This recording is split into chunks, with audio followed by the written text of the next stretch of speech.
presume they're all there, the crowds, the masses of people, just waiting with bated breath for our beautiful podcast. All right, we're streaming. Hi. G'day. Hello, world out there. This is Sophie's voice, and this is Danny Polglase. Polglase, did I say that right? That's right, you did, yeah. Yes, he's just Danny to me. So, I've known Danny for a few years now, and we've sort of discovered that we're really interested in similar kind of things, and we like to have these really intense raves talking about things that not a lot of people kind of want to talk about, really. Maybe, but I think people are interested in. I think people like to listen. It's just that it's sometimes hard to know where to start. So that's what I thought. And then, in a sense, Danny's kind of the inspiration for doing this, is because sometimes I come away from our conversations thinking, gee, I wish I'd filmed that. Like, there was some really amazing stuff we covered there. So, and we've had people that have sat and listened before, yeah, who've said, oh, gee, that's really interesting. I'm learning a lot just from listening. Yeah. That's good. To be able to do it in a way that people can access later on is good as well. So. Yeah. So do you want to just tell people who don't know you who you are and anything you want to say about yourself? Like Sophie said, I've known Sophie for quite a long time, and we've connected over artistic things and philosophical things and alternative news avenues, lots of different things that my questing mind just wants to go and explore. I am an artist, I'm a musician, a writer, philosopher. I love God. I guess on the journey. On the journey. That's sounds exactly good. Right. Yeah. So we met. It was during the heady. No, I guess it was before COVID. A little bit before. Before. So I was going to a little church that was meeting in Enfield, and Danny had connected with the pastor there, and he would come in worship leader every so often, right, with his family. And so we didn't really connect up that much at that time, didn't it? Because you were always sort of busy packing up and packing down and doing things like that. And it wasn't until the heady days of COVID that I got kicked out of that very same church because I started to worship God when I wasn't allowed to. And Danny, I put it up on Facebook, as you do. That's right. And I got a really nice response from Danny. He kind of identified and understood. And then so we discovered from there that we were on a bit of a similar path. Yes, that's right. With our understanding of what was happening to the world during COVID. And I think that really started these conversations, didn't it? I think so. Just identifying avenues of conversation, because you put things out there and you see what kind of a response you get from people. And often it's a quizzical look, like, I don't know what you mean there, or I'm not with you there. But I think we both gave each other quite positive sort of feedback, and so we said, you want to talk about Kindred that, so spirit, let's get into that. And then one thing led to another. We found that there was lots of similar views. Not always 100% agreement, but I like that, because iron sharpens iron, and you can learn a lot from each other if you approach the relationship with an open mind, and you don't say, I don't agree with you, so I'm not going to listen. But I think we've both learned from each other a lot by just remaining open to what the other one says, and thinking, I'll go home and reflect on that. Absolutely. And it was great. It's been great to have someone who's as much interested in theology and is into free thinking and interested in the state of the world. And so it's been a very positive connection. So Danny's just raced in from family duties, and we're running a bit late today, so we're just going to sort of freewheel and see where we go. So Sophie's got some notes. So, I have got some notes, and we get a bit dry. But So anything on the top of your thoughts that you'd like to talk about, or that you've been thinking about? On this topic? No, anything. Oh, anything. Or that. Well, I don't know. I mean, there's a lot going on in America, isn't there? Is he a savior? Is he a false messiah? You hear it all, don't you? That's right, yeah. I put up something the other day because, as you know, I've been a bit positive about Trump, and someone just commented, "He's the Antichrist." I'm like, oh, okay, is he? All right. Well, certainly, I think you would agree that there's a lot of disruption happening, whether it's through his what do you call it? Well, through his presidency. Yeah, well, so far it's like there's a bit of dust in the air. The actions that have been taken, which, I mean, I don't think anyone's going to pretend that it's not circumventing, sort of avenues. And some people will say that that's a good thing because it avoids all the clutter. Is you thinking of something particular there? Not really. I just mean that there's a lot. There's a lot being done through, what do they call it, presidential. The things they sign. Yeah, I'm not sure what they call it. Instead executive order, instead of going through Congress, which is equivalent to our lower house parliament. Yeah, so, I never quite understood that. Yeah, so essentially, the president is acting outside of the agreement of the rest of the elected. But it seems to be a usual kind of thing. Like, it doesn't seem to be something particularly he's doing. He's not the first. I mean, I think that part of the reason I think is that because the president in America is the head of state, unlike here where the king, or queen is the head of state. There's literally a new head of state every 4 to 8 years. So they're given the opportunity to remove things that the previous president did in a flurry of activity at the end of their, presidency. Yeah, and so they can reverse that without needing to go through the process of their Congress in order to clear the way for their mandate, what they were elected to achieve.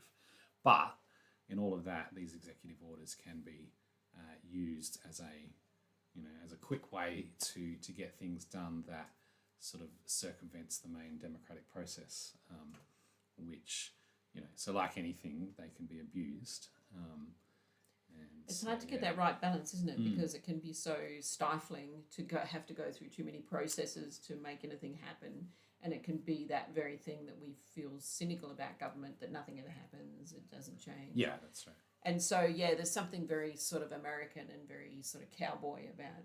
Yes, that's right. Well, I mean, I never forget, and, I don't know what other people think, but, I never forget Trump's roots, which was New York property development. And you think of the mentality that you have to have, or that he's developed, whether or not you have to have it, but the mentality of a property developer in New York, which is traditionally controlled by a lot of different political elements, both legal and illegal, and I've read a lot about Trump that suggests his psychology is basically that the ends justifies the means. So whether you colour outside the lines, and as long as you can put that tower up where you want it, it doesn't matter who you've hurt in the process, because your agenda is to just get it done. And that's the sort of attitude that he's bringing into his presidency, I think, which is I've got an agenda. Whether that agenda reflects the same agenda of the people that voted him in or not is by the by, because he's operating on, a set of, goals, and he's doing whatever he needs in his own mind, whatever he thinks he needs to do to get it done. The question is that the kind of thing that people are going to allow? Are they going to tolerate it? Is this the new style of politics from here on in? Because if it is, it drastically changes the way we think about government, really. So. Yes. And so it's a strange thing, isn't it? How democracy works, does it work? And how is it different from our democracy? So anyway, yes, I had a train of thought there that I was going to pick up, but I lost it. But I was thinking, I think, was he going to overturn the pardons that Biden? I think he has, hasn't he? Yeah, I think he has. Right. Yeah, it's so funny. Yeah. But I mean, what bigger way to display your guilt than having to have these pardons. Like his whole family, I think Joe Biden's whole family, I think, got a pardon. Yeah. For what? Nobody's quite sure. For crimes undeclared, I think. Yeah, yes, for anything. You can't say anything about them, whatever they did. All right. Oh, yes. Oh, no, that's what I was going to say. Yes, when you were talking about him being a businessman. And, that's his book, is The Art of the Deal. And that's what comes up. And he sort of openly says, that's my style. Yes. That's what I do. I make deals. And, so it's an interesting thing about, that politics can get bogged down into this stuff that we don't like. And that maybe a bit of that needs to get some through action. Yeah, you reminded me of something I read, which was analysing his style. In the democracies that we're used to being a part of, you've got all these people that are elected to represent various constituents, and the democratic process is really to find compromises that please enough people. So really, up until now, the political process has really been one of negotiating, navigating through different needs and different requirements to find a pathway that suits the most people, and ultimately that requires compromise everywhere. And so democracy is really trying to find a compromise that suits and benefits the most number of people. And so it's very grey in terms of who wins and who loses, and this article was saying in Trump's world, it's a lot more black and white, as is typical of narcissists. There's just one winner and a whole bunch of losers, and his goal is to always be the winner. I guess I'm seeing it from a slightly different angle, and I the more I see him, the more I don't think he's a narcissist. I know everyone sort of sees that as kind of almost like obvious, but I don't see it that way. And I mean, that label gets thrown around so easily these days. It's a bit hard to know what it means in the end.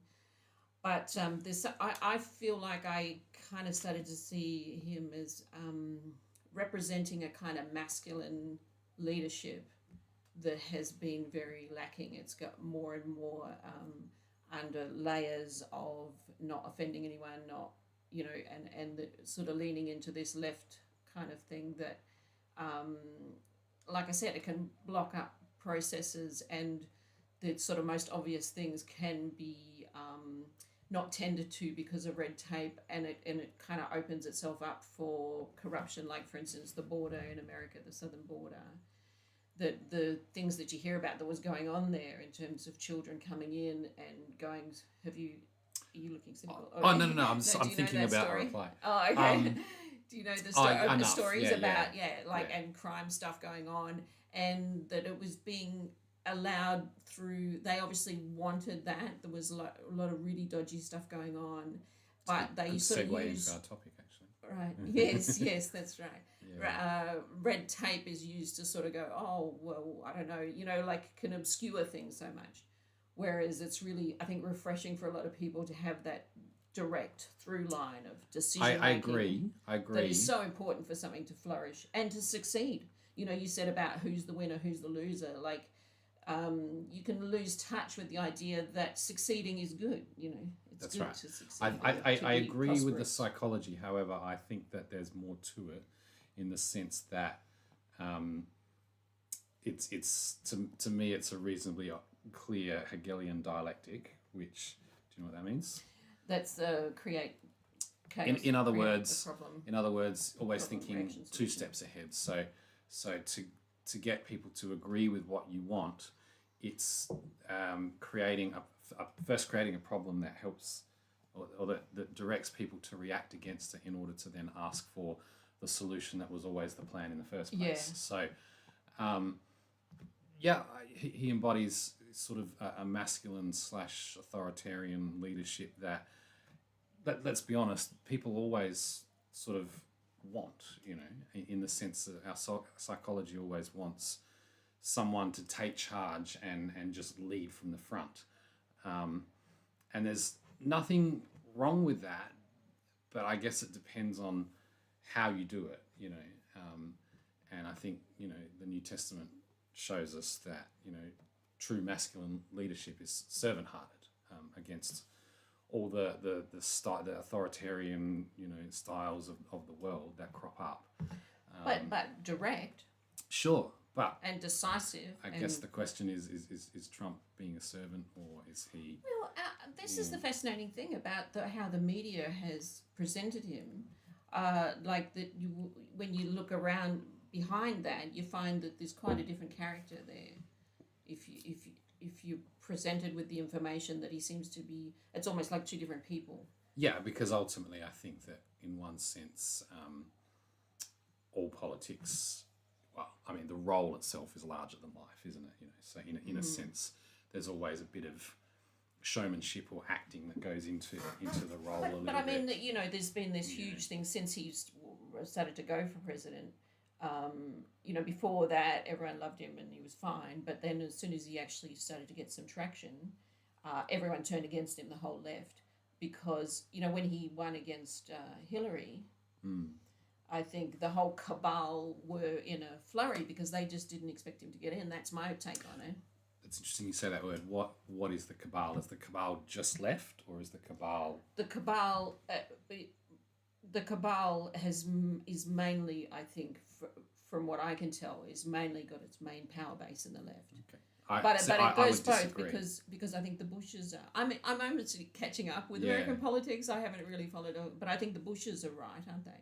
So the cabal, like I said before... I think they'll use whatever. So there's two main arms. They can get the most in the sense that, so referring to the Hegelian dialectic again, it's this pattern of, you can call it problem, solution, reaction is one way of saying it, or, but it always works by two steps, left, right, left, right, left, right. So both sides of politics are captured, shall we say, by the cabal, but it expresses itself in different ways. And it goes back to communism that was developed in the 1800s and had its first main expression through the Russian Empire, the USSR. And so there's two halves of it, really. The first half is what we're familiar with, the left, which sort of expresses itself through globalism, internationalism, free trade movements, the vast movement of migrants traipsing through open borders, and all of that sort of destroys this, national identity. The right emphasizes on rebuilding national identity, on, protectionism, on developing, nationalist sort of ideals. But at the root of all of that too is Zionism. You're saying through the right. nationalism. Oh. Yeah, so Zionist is a nationalist movement, and it's a nationalist. So would you not see Zionism as being behind communism? So communism is a movement of international Jews, but Zionism is a movement of international Jews as well. And this is the thing that we have to understand, is that there's two pathways towards a common goal, and that goal is world domination.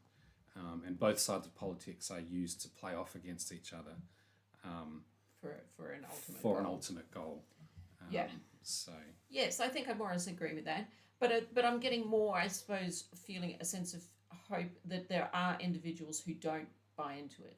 Just like in Hollywood, there's so much being exposed now about the corruption, the deep corruption that takes hold of, characters in that field. But you get the sense that there are still, like Keanu Reeves, who you get the feeling like have just said no and have kept walking. And that it's almost like you can, in any field, it's really hard where there's a lot of power and a lot of money, but you can just say no and just keep walking. Yeah.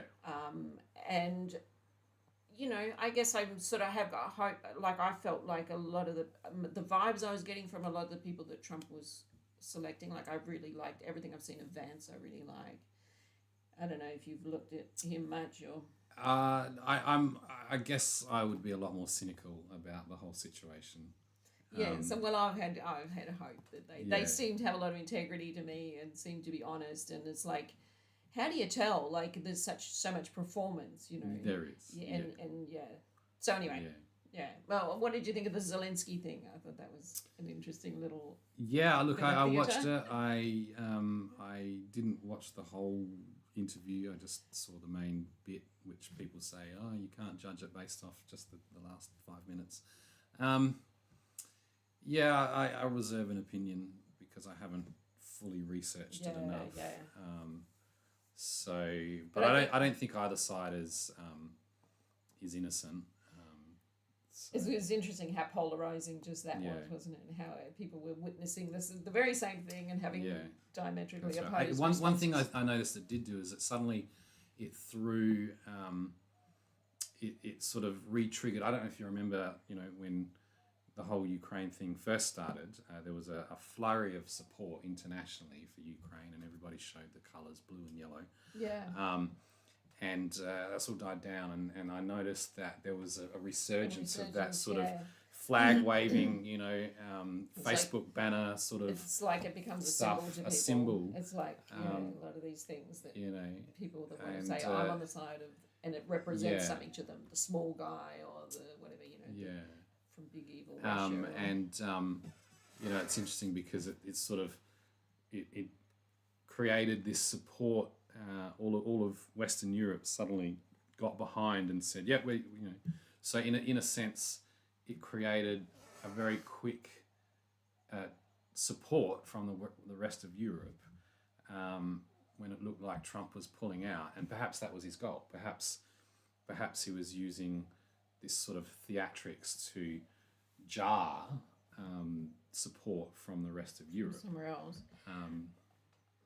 Yeah, I'm not so sure about that, but I forgot what I was going to say.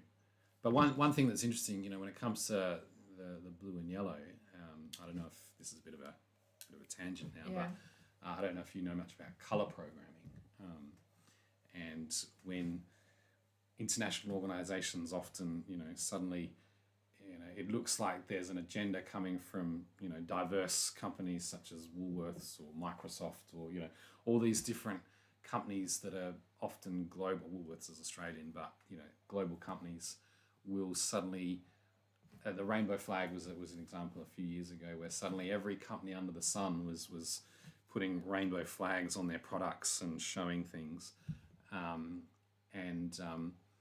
Ukraine flag is interesting because it's just blue and yellow. And there's a lot of international companies that use those colours. There's a lot of movements that use those colours. Apart from the Ukrainian flag. Apart from Ukrainian flag. There is information that, certain colours affect our brain in certain ways. And when we see a lot of the same colours, now I have read about it, but I can't remember exactly what the blue and yellow are supposed to mean. But it's kind of like that where our brain is being triggered in certain ways to feel certain emotions through the colours that we're exposed to. So. Yeah, there's so much very clever manipulation going on that it reminds me of there's a situation. I have a very good friend who never just thought I was silly throughout COVID and didn't take it seriously, any of the things that I was concerned about. Since then, she's been seeing things and hearing things from people that's making her think, oh, well, maybe there is. Yeah. And I mean, it's hard to avoid it now. It's trickling in through everything. But I think some people are still avoiding that information that things were not as they seemed during COVID. But I put up something recently on Facebook about it was a podcaster or someone talking about Bill Gates and making claims. And there's actually someone from Africa, I think, who's actually talking about what happened and the sterilization of young women. But my friend still messaged afterwards. She said, "Oh, so hard to tell, like some people say that, some people say that. So I just stay 50-50. I don't take too much notice of either." But I said, but he's either a criminal or he's not. And that's important to sort of work out, definitely. Isn't it? Yeah. And I think in India he's called a criminal. I think he's being told not to come back to India because of that reason. But it's just so fascinating that people who haven't gone on this journey don't understand that if you go, because she even asked ChatGPT, right? and they're just like, That's a gatekeeping product, if Yeah, anything. yeah, absolutely. And it's just fascinating to go then, I thought, like learning to be clever about how you find alternative information. And so I had to dig a bit to find it. And because it's so out there, but there's just so much information you're trying to hold on to. You don't know. But I think it's also interesting, just on that point, that it seems to me a lot harder to find information from truly alternative sources than it ever used to be, because often the main alternative sources that are presented, if you do a bit of digging, you find that they're funded by some mainstream organization, or they're owned by someone with a very strong political bias in one direction or another. So the so-called alternative news sources aren't as alternative as they used to be.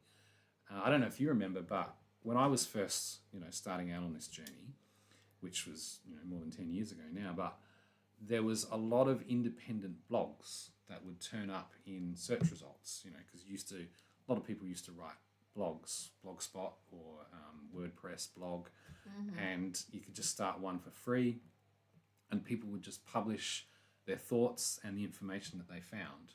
And they were just independent writers and researchers. And these days, it's a lot harder. Those results, if those sort of sites are still running, they just don't turn up in search results at all. Yeah.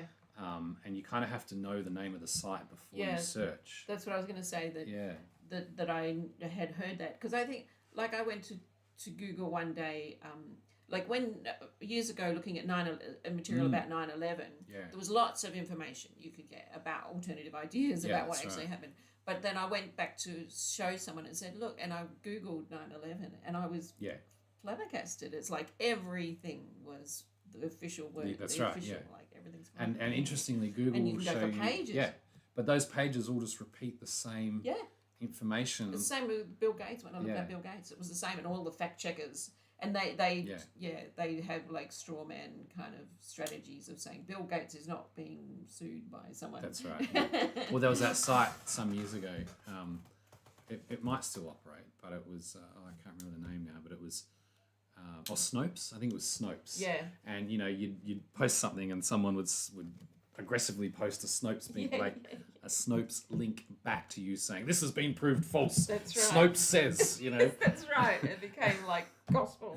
That's how you know what the truth is. Snopes was owned by a major organisation. But it started off with some dinky guy, and he's that's right. Some weird story of them. But yes, so I remember hearing that the way they were trying to organise the internet was you'd have to really know specifically where you wanted to go before you could get it, and people have the illusion that's right that they're getting all the information. And so Google has de-linked a lot of independent sites while still presenting as if there's all these thousands and millions of links active, but they're actually just repeating the same information that's been produced by AI, and the sites aren't even real, often. Do you use alternative search engine?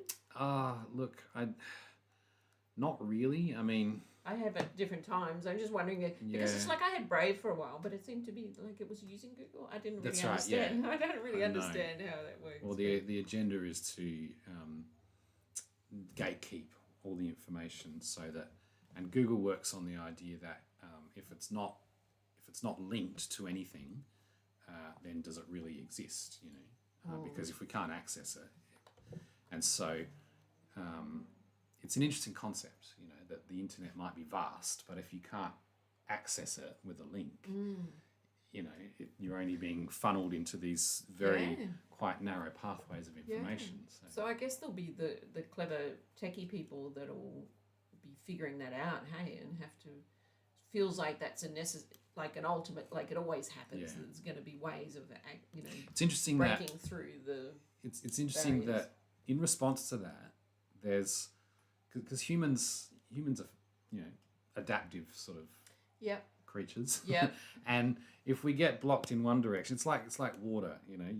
Water comes up against a barrier, and it just sort of filters around until it finds a way forward.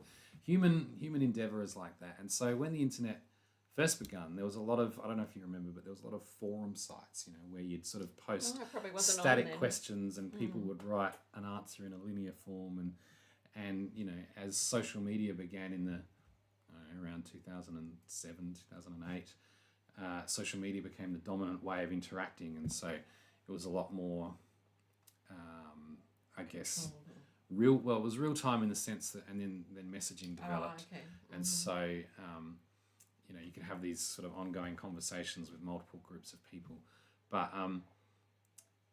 as the internet gets more controlled, as social media sort of had all these fact checkers that, seem to shut down any information that wasn't sanitized, people have gravitated back to different kind of sites. And so the forum sites have sort of returned in a new form.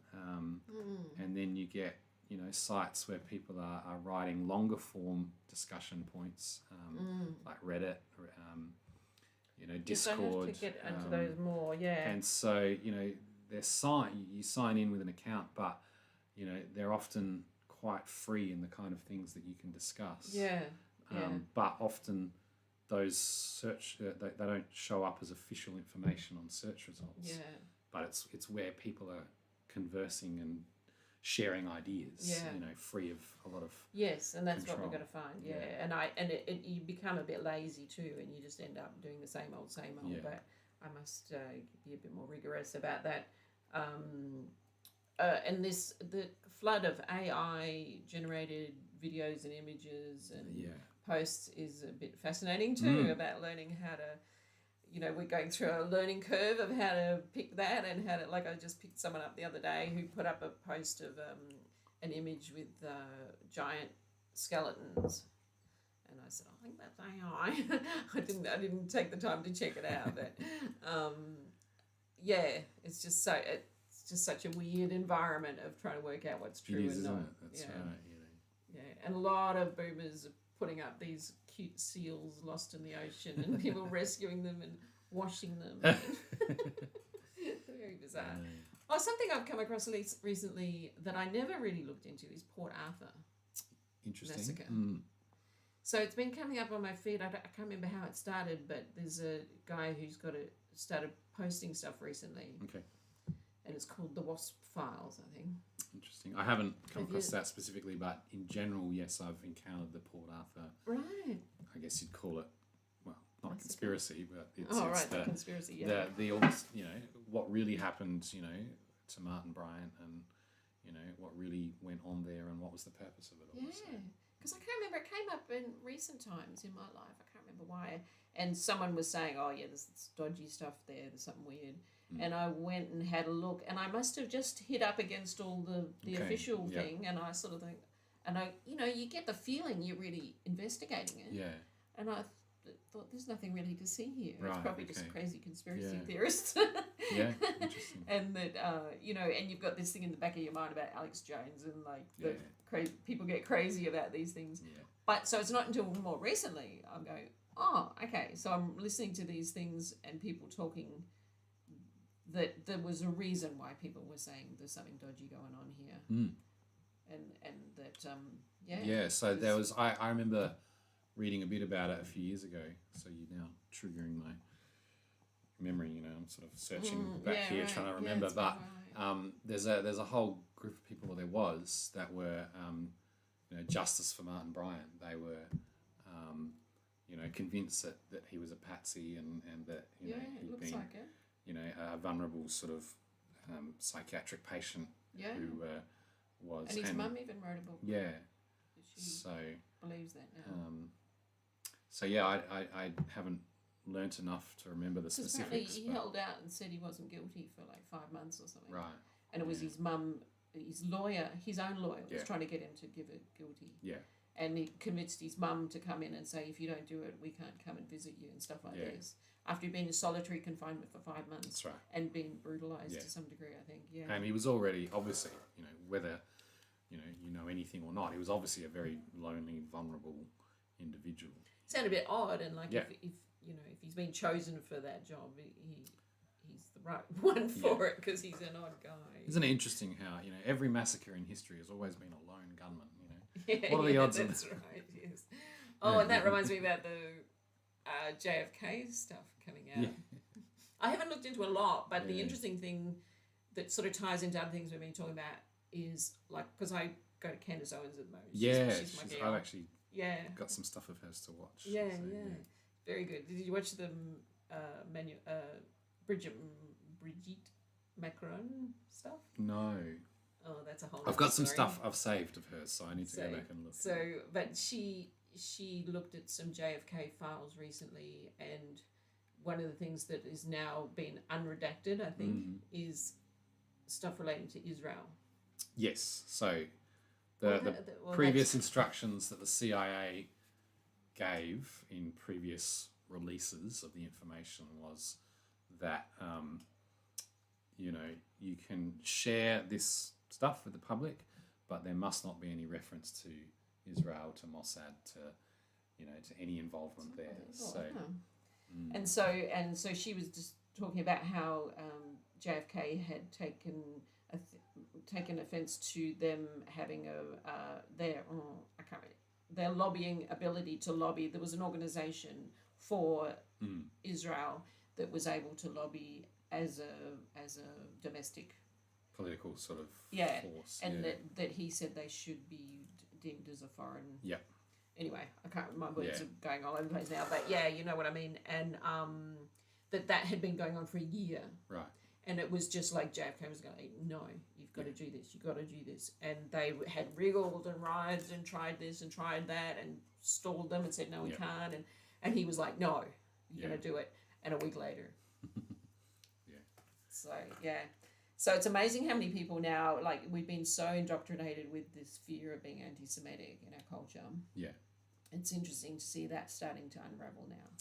It is. Obviously, there's the whole boogeyman, that's been... I'd say, obviously Americans are there are some Americans that are very, very upset with the way all of that has infiltrated their country and has affected their politics and affected their spending and affected their weapons development. Zionism and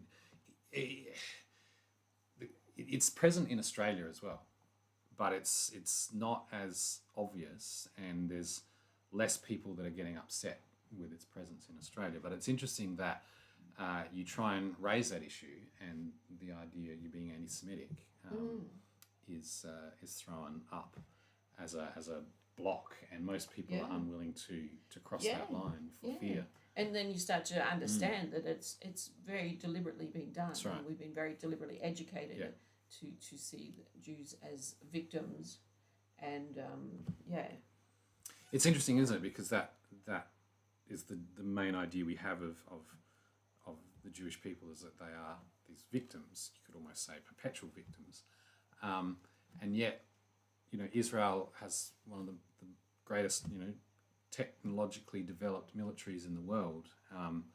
It has got a spy agency that has its fingers in multiple pies all around the world. It is a very strong and militaristic society, and yet we still have this sort of this fear of calling that out, because in our education systems and in our domestic politics, there's still this idea that anti-Semitism must be shut down. Which, by the way, who's a Semite? Yeah, exactly. What does this word even mean? That we're anti-Semite. That's right. So that's another rabbit hole to explore Semites later on. Being slaughtered in But Gaza, who are the Semites? Where did they come from? And are Jews even Semites at all? So right. Yes. Yes. There's something there. I can't remember. Or as the Bible would say, Shemites, descendants of Shem. So. Oh, is that right? I probably did know that, but I'd forgotten that. Something about the Jewish thing, I can't remember. Oh, I think it was just like understanding the psychology. I think that because we believe that there is a cabal of some sort that is manipulating the populace and trying to bring about a global state, that there's this interesting idea of that if you make the thing that you want to prosper, if you make it a victim, you then create a dynamic that like we're talking about the Jewish people. So it's an interesting idea that, you know, what's being attacked isn't necessarily the thing that is not wanted by them, you know, that they sort of use that tactic to get sympathy and the fear of being the bad guy. It's interesting though, because Netanyahu may have pushed things a bit too far recently. I don't know if you've seen that he's under intense pressure within Israel, because he's actually sacked a lot of government ministers and judges and basically anyone who got in his way. And so, you know, like Trump, he was sort of elected to be this strong, powerful, you know, sort of... He's been around for a long time. He has, that's right. I didn't realise. But he's, you know, he's sort of skirted the edge of corruption and gangster tactics and all sorts of things. Well, I think they were trying to bring him to court. Recently, that's right. about, and so about October 7th. He sort of survived like a cat with 9 lives, because I guess in a sense he keeps providing results for the nation, the kind of results that they want. But even, you know, it seems like lately he's pushed it a bit too far by continuing to just basically get rid of anyone who is critical of him. And even, you know, sort of asking judges to overlook, you know, illegal things. And it seems like there's a growing, you know, swell of people who were previously in his government and were supporters, but they've just had enough. Right. So, you know, I guess you can only do that for so long before the average person. What was your impression of? I haven't looked into it deeply, but I was curious. Like, it really took me by surprise. Trump's thing about Gaza, saying that they're going to turn it into this amazing property development. I just thought he was thinking like a property developer, wasn't he? But I was just curious. I was trying to work out what Netanyahu's response was. It was almost like he was a bit demure in that. Like, I couldn't tell if it was like, or if he was like, oh, okay. Yeah. We'll talk about that later. Off camera. I couldn't work that out. I was just fascinated with that because, I suppose because I was feeling positive towards Trump, I was looking for like, what? Yeah. And in a way I was like, well, you know, wouldn't that be nice if they would all stop, you know? Yeah. I couldn't work out. He seemed to be saying that the people that were there now would be got rid of, but it was a bit unclear if he meant get them out, get it cleaned up, make it nice, and then the ones that want to come back, or something like that. I don't know. I think his tactic is to make outrageous statements in a way that could be taken seriously, but if there's too much of a reaction, he can backpedal from effectively. Right. So I think he threw it out there that every person in Gaza, of which, you know, there's more than 1 million, you know, had to be resettled in Arab countries like Egypt and Jordan, and you know, then for whatever, I mean, he's not shy about making waves, but for whatever reason, he did then pull that back later on and say, they can go back if they want to, but you know, we'll build for them lovely homes, wonderful homes, you know, homes, you know, just, you know, like a typical property developer, you know, what you have is not good, but I can give you something better, you know. But I think it was just a bit kind of insensitive, you might say, with, a little bit, considering what's happened to them and it was not the state of things. We were going to touch on. I was thinking of Leo Taxel, but we've probably gone past that. SRA. That's right. So, for those that don't know, SRA stands for Satanic Ritual Abuse. Mm-hmm. And this is another area where Danny and I have kind of gone a bit down the rabbit hole and know a bit about, and kind of understand it to be like a big basis for control through this sort of globalist cabal that we're talking about. Yeah, on a very deep psychological, spiritual, emotional level, in the heart of, you know, those who have experienced and been victims of that. So. Yeah. And that is becoming now something where you can access people's stories so much more easily than it was. It used to be sort of odd, strange things that you didn't quite know what to make of, but there's becoming whole podcasts about it, and a lot of people giving it a lot of attention now. And, I was just watching, what's his name? The bald guy that used to be in jail. Oh, I can't remember his name. Sean. I don't know if you ever see him, Sean. He was in prison. That's where he started. He really took off the ground during COVID. Then he's got more and more into this side of things. But he had Bob Marley's daughter on. Okay. So apparently Bob Marley's got about 17 kids, she reckons. And she's one of them that is not officially recognised, but she says she's got the DNA results to prove it, and she seems convincing. But it wasn't clear how it came into her life, but she said she'd gone to a school between the ages of 14 and 16 and had suffered with SRA. And so she seemed to have a lot of knowledge about these tactics and what they do and how they do them. But her point, which I thought was interesting, that she kept wanting to make, was that she didn't like to call it satanic ritual abuse, because she said that it's like as if Satanism isn't a big enough umbrella, that she's saying they're sadists. Right. It's a sadistic. Where's the lines? I don't know, but she just seemed to want to make that point, that these people, for whatever reason, like everyone's got their different theories, but that they're not having normal human responses to things. And that they actually get a charge from torment, from a human being tormented and cause pain, and I guess it depends on how you define Satanism, though, doesn't it? I mean, that is an aspect of it, I would imagine. So I guess Satanism, that's not necessarily. I mean, obviously, I think if you're talking about an organised religion, even because obviously there's the Church of Satan, I guess what we're talking about goes beyond any organised group, even a network of affiliated groups. It's the heart of what these actions embody, I guess. So yes, and where does it start, I guess, is the question, isn't it? It probably starts as a spiritual practice, or being people that are sort of demonized or something. I mean, I'm thinking back, like, how does it start? But anyway. You mean in ancient history? Yeah, I think that's what I'm thinking. Right. I was thinking, like, because we know that it's being used, and that things like the Project Mockingbird, not Mockingbird, MK Ultra, is like studying these things to learn how to get results. Yes. And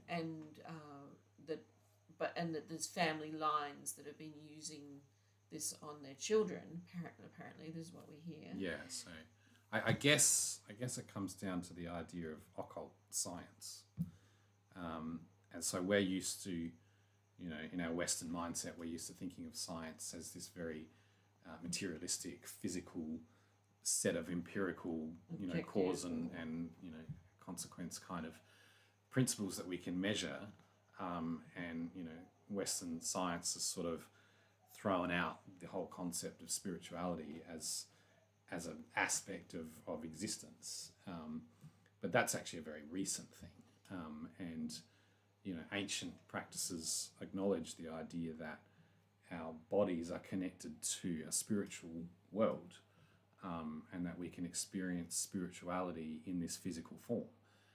And so studying the unseen things, and the things that we can see and experience with our senses, are not separate things. They're all part of what we would call science, in the ancient world. And science and religion was the study of the unseen world. They were sort of two sides of the same thing. They were, priests were scientists, and scientists, could tell you about spiritual things. So, I guess if you want to know where it starts, it's sort of the Enlightenment starts this schism, doesn't it? This dividing of those two things. Well, perhaps maybe not the Enlightenment, but certainly sort of Darwin onward. Yeah. Which sort of emphasised physical causes. And that Darwin gave you the opportunity to say give it your mind an out to say God doesn't actually exist. Yeah. It's just what we got here. So, you talk about these ancient bloodlines, and there are some family groups who can, supposedly trace their lineage back to Nimrod. Nimrod's the Tower of Babel. Nimrod is the first individual.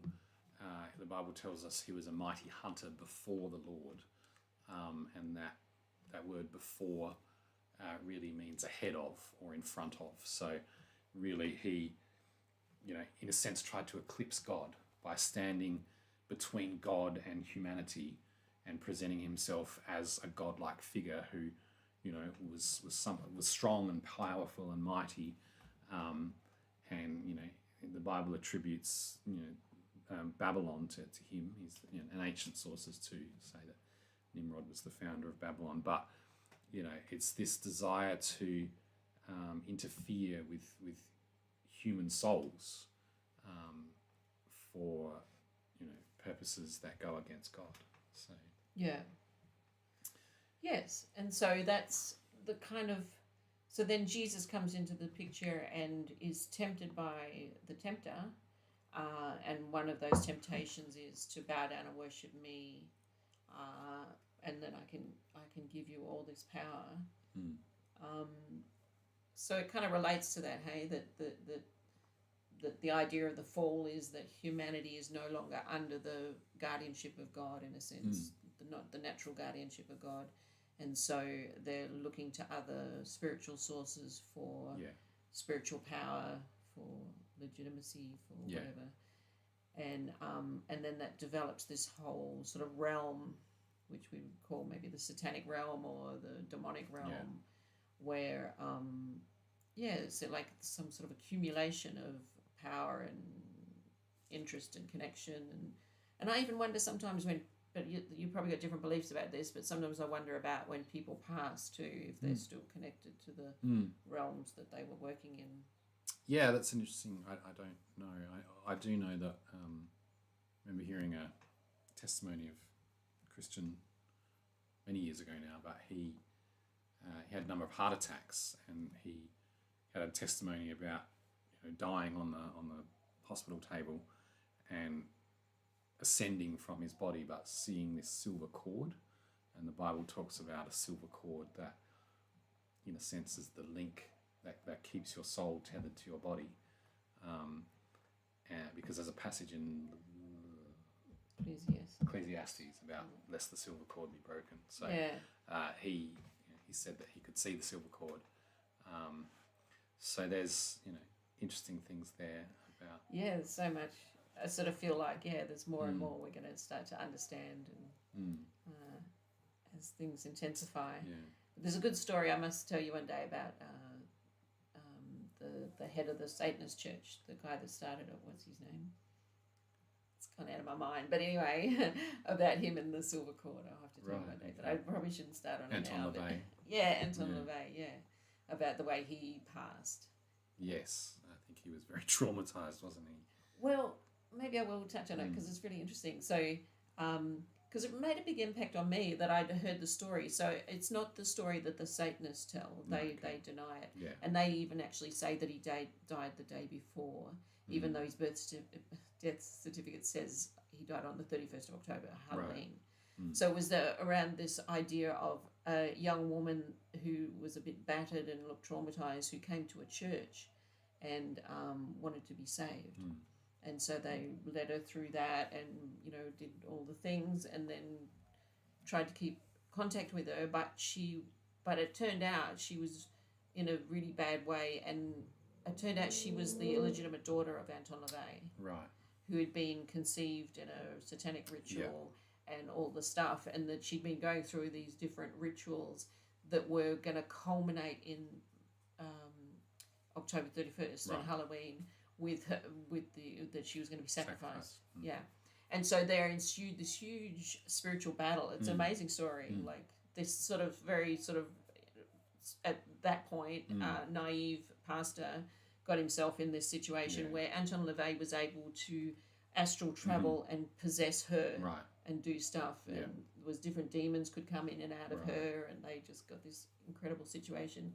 But there was this real little battle of wits at the end where Anton, they had got her back through being very tricky with the police and whatever, and the police had said that the pastor wasn't allowed to have anything to do with her, and but they were trying to stop because they knew it was the 31st October that this was going to happen. So they went to the place where they knew it was going to happen, and they didn't know what to do, and then they just had this idea that they would pray to God to cut his, because he was astral traveling into her. Sorry, they knew where he was, where his body was, while he was astral traveling and possessing the daughter. Yeah. And so they prayed and asked God to cut the cord, and he died. Yeah.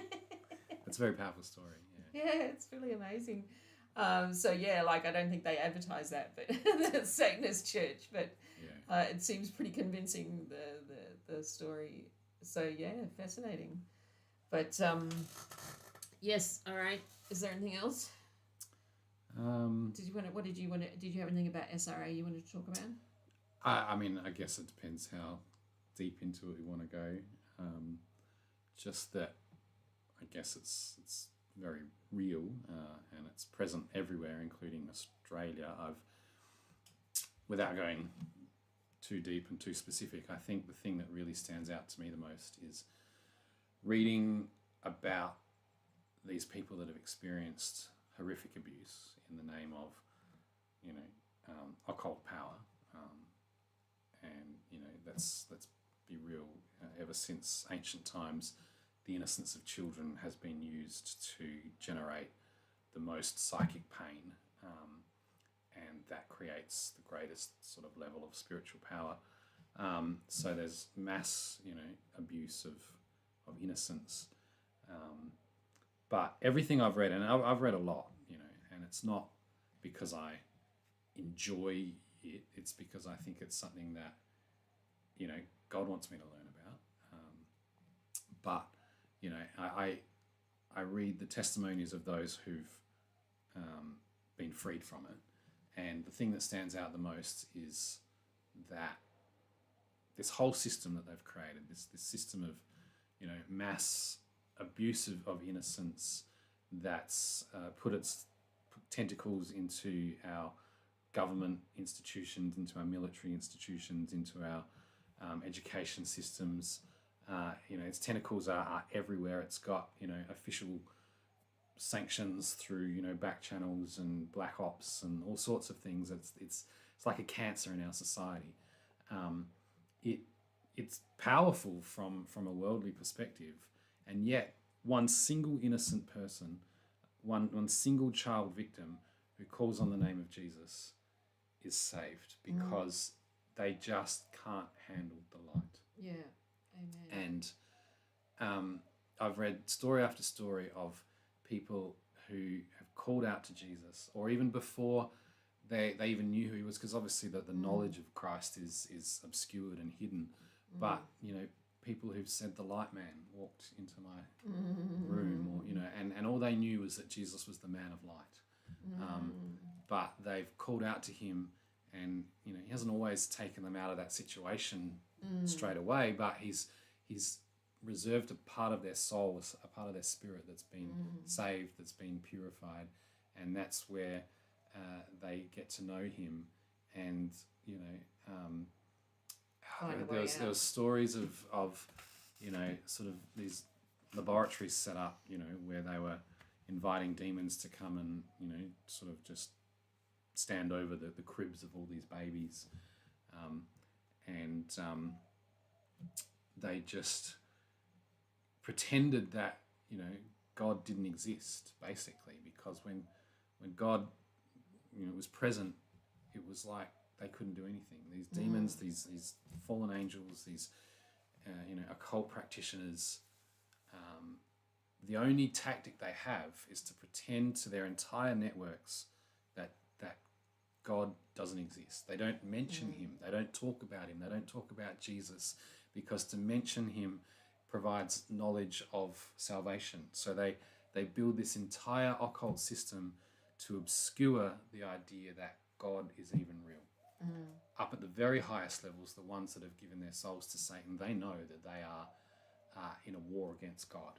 and they're betting on the fact that Satan's convinced them that he's greater and stronger. He's not. Mm. But down at the lower levels, all the victims of abuse, they've just pretended that God isn't even there. Because when Jesus shows up, there's nothing they can do. Yeah. Yes, I remember hearing, like in the different accounts and testimonies that I've heard, that these little kids in sort of horrific situations that you can't even imagine. Yeah. One, I've just got this image of one that crying out to God in some way, and an angel, suddenly something happened, and it was a big shift, and they got out of that situation. But I found it interesting, like you said, that it doesn't necessarily, it's not like, I'll rescue you, because it's not like God can't stop anything, anytime. Yeah. You know, like, so it's, but it's something to do with the point of existence. Is something to do with, but it makes you realise that just even those little kids without any theological knowledge or anything, just the pure response. Yeah, that's right. That heaven hears it and heaven answers, and so how much more should we be exercising that? That's right. Yeah. Power to be shifting things, and that's the thing we learn, because it's like there's no point in God cleaning it up and tying them up and putting them away. I think we've got to learn, we as humanity have to learn how to say no and put them in their place and tie them up. That's our job. And how to live in the light, because that is part of our responsibility, is to walk in the light. That light that you're talking about, that they can't stand. That's right. And that's why, I believe that they put a lot of focus on trying to get us to not know that. Yeah, exactly. And so all of our society is built to obscure, that knowledge of God. Authority of God that's in Christ. Yeah, that's right. So I think that makes me positive. That's what I feel like. That's where things are going. It's not just that God's abandoned us in these horrible things with these horrible people that seem to have all the power and control. That's right. But it's like, no, there's, we're learning and we're growing, and there will come a time where they won't be able to do these things. Yeah, that's right. Because we will have proper authority and be taking care of the earth in as mature sons of the light, you might say. That's What right, does it say about the earth groaning, giving birth to the... for the revealing of the sons of God. Sons, the heirs of God, you could say. Yeah. Those who are in line to receive the full inheritance, Yeah, and that's what I think it is. It's like walking in that authority to take care of the earth, to take care of the societies of people, and take care of and we might feel powerless because we're not in charge of these sort of levers of society. But I don't think we need to pursue power for power's sake. We have power and we have spiritual authority, whether we're in those positions of physical influence or not. I think we forget the strength of our prayers. And that God sees the world a very different way than people do from the outside. And that I can't remember what I was going to say. I think we're probably just about done. I think so. Yeah. Where are we? I can't see the time. Oh, it's 6:14. Oh, okay. Oh, we started a bit late. Yeah. Yeah. Okay. All right. All right. Well, I hope everyone enjoyed that, and hopefully we can get Danny back again. And share this and give us a like and have a comment. That'd be awesome. So thank you.